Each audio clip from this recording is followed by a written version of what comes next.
যাতে আমাদের next generation এই ধরনের সম্মুখীন যেন না হয়, এই জন্য আমরা সর্বোচ্চ সব ধরনের ভূমিকা রাখবো। ঢাকাই সিনেমার সুপারস্টার শাকিব খানকে ঘিরে ফের নতুন বিতর্ক। 15 আগস্ট বঙ্গবন্ধুকে নিয়ে করা তার ফেসবুক পোস্টকে কেন্দ্র করে চলছে তুমুল আলোচনা। তবে এবার চারদিকে নতুন গুঞ্জন উঠেছে। এই পোস্টের পিছনে ছিলেন তার দ্বিতীয় স্ত্রী শবনম বুবলি। জানা গেছে শবনম বুবলি নাকি জোরপূর্বক শাকিব খানকে বাধ্য করেছে এই পোস্টটি করাতে। ভালো আছেন বা ভালো থাকার চেষ্টা করছেন।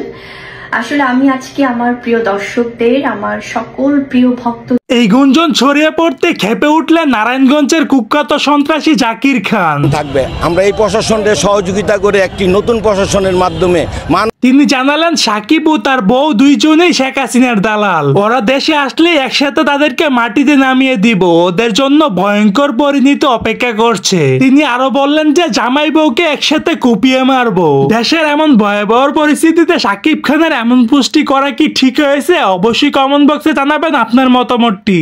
সো দর্শক, আজকের এই ভিডিওটি এই পর্যন্ত। যদি ভিডিওটি ভালো লেগে থাকে তাহলে ভিডিওতে একটা লাইক, একটা কমেন্ট আর অবশ্যই চ্যানেলটি সাবস্ক্রাইব করে রাখবেন।